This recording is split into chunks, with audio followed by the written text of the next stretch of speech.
ازيكم عاملين ايه؟ اخباركم؟ وحشتوني والله. احنا عارفين ان احنا دلوقتي في مدارس وصحيان بدري وسندوتشات ومذاكرة، فخلينا نتكلم على المدارس في السينما المصرية. يلا بينا.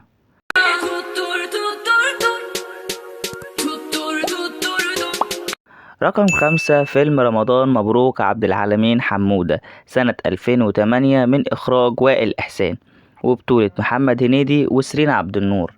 والفيلم ده بيتكلم عن الفرق بين المدارس الحكومية في الأرياف والمدارس الخاصة، وبيبين لنا فرق بين الطلبة دول والطلبة دول، المدرسين دول والمدرسين دول. ولما وزير التربية والتعليم بيلاقي إن مفيش أمل في ابنه بينقله لمدارس حكومية في الأرياف، وساعتها المدرس ما يكونش عارف إن ده ابن وزير التربية والتعليم، وبيتعامل معاه كأنه طالب عادي، وبيبدأ إن هو يضربه بطريقة مختلفة عن اللي هو متعود عليها. ولما وزير التربية والتعليم بيعرف إن هو ضرب ابنه بيطلب إن هو يقابله في مكتبه، وساعتها هو بيكون خايف عشان هو متأكد إن هو مش هيترفد، ده هو هيتسجن. ولكن لا، العكس، إن هما شكروه عشان خاطر هو عرف يربي ابنه من غير ما يخاف ان ده ابن وزير. وساعتها في مدير مدرسة خاصة بيطلب ان هو ياخد الاستاذ رمضان عنده في المدرسة عشان خاطر يعدل الميلة عنده في المدرسة. ولما هو بيروح المدرسة بيقول لهم ان انا ما بخافش من ابن وزير ولا ابن فلان ولا ابن علان، بخلاف طبعا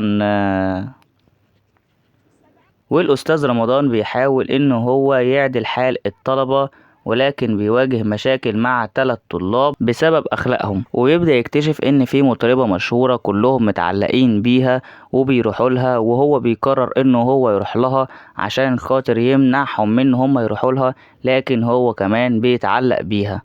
وعشان هما متغاظين منه فبيقرروا ينتقموا منه ويكسروا عينه، لكن ربنا بينتقم منهم ويعملوا حادثة وبيحسوا بالندم على اللي هم عملوه. وبيخلص الفيلم ان هم بيرجعوا لأستاذ رمضان ويعتذروا له وهو بيسامحهم. رقم 4 فيلم الناظر سنة 2000 من إخراج شريف عرفة، بطولة علاء ولي الدين وحسن حسني وأحمد حلمي، والظهور الأول لشخصية الليمبي محمد سعد. هو مش الظهور الأول لمحمد سعد، هو الظهور الأول لشخصية الليمبي. الفيلم من الأفلام اللي اتربينا عليها زمان، وفيلم كوميدي جدا جدا جدا، ولكن هو في الأول وفي الآخر بيتكلم عن الدراسة، وجايب لك من أول بداية الفراعنة لحد وقتنا الحاضر، وبيبين لنا الناظر المفتري اللي هو عاشور في المدارس وازاي بيتعامل مع الطلاب بتوعه.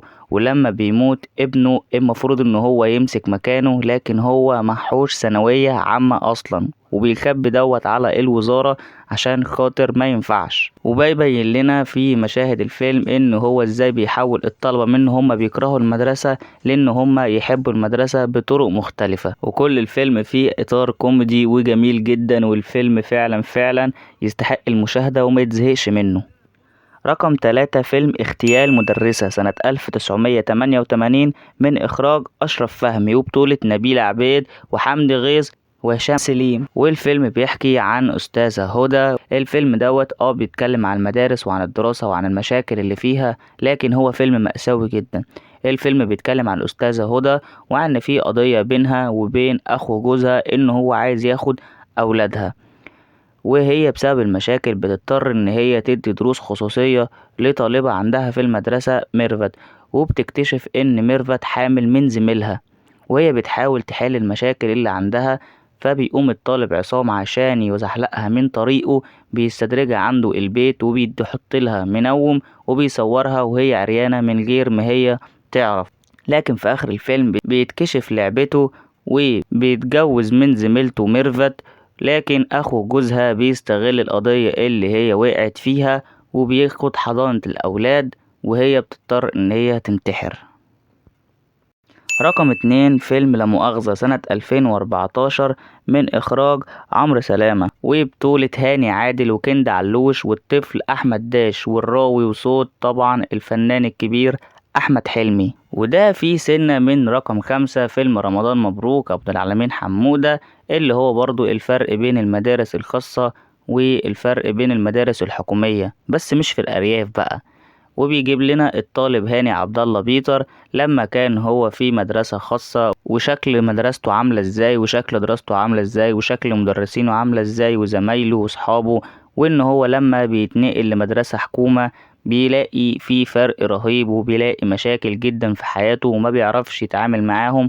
لكن صاحبه الوحيد في المدرسة هو الوحيد اللي بيساعده انه ازاي يبقى يتعامل معاهم، وازاي ان هو يبقى شبههم، وازاي هما يحبوه. لكن من اول يوم دراسة للأسف بيقع في مشكلة ان هو ما بيعرفش يوصل الناس كلها ان هو مسيحي، بغض النظر ان اصلا في حاجة اسمها ملف، وان هو بيتكتب في الكشف مسيحي ولا مسلم. معرفش فاتت عليهم ليه، بس ما علينا، خلينا في اللي احنا فيه.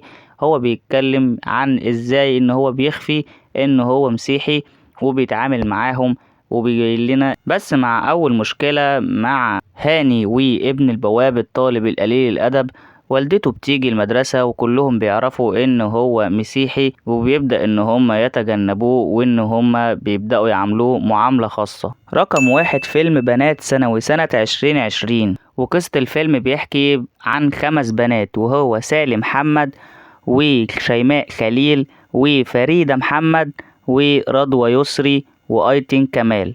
ومن اسم الفيلم احنا اكيد عرفنا الفيلم هيتكلم عن ايه، عن البنات اللي في الثانوي، وعن المشاكل اللي هم فيها، وعن تصرفاتهم الغلط من وراء اهلهم. كل واحدة فيهم من طبقة معينة ومن شخصية معينة، لكن كلهم بيتحطوا في مشاكل، وان كلهم بيتصرفوا غلط من وراء اهلهم. هما مش بيقولوا ان كل البنات الثانوي وحشة او كل البنات بتعمل حاجات غلط، لا، هو بيتكلم بس عن اللي بيعملوا حاجات غلط. الفيلم بصراحة مركز على حاجات كتيرة جدا في مشاكل الدراسة. في افلام كتيرة جدا اتكلمت على المشاكل المدرسية بين الطلبة وبين المدرسين وبين الاهالي، بس الفيلم ده جامع كذا قصة وكذا شخصية في الفيلم. الفيلم بطولة هنادي مهنا وجميلة العوضي وميان السيد وهدى المفتي ومي الغيطي. وطبعا ما ينفعش نجيب سيرة المدرسة والدراسة من غير ما نجيب أول ما نقدم المشاكل الدراسية في الثانوي، وهو مدرسة المشاغبين.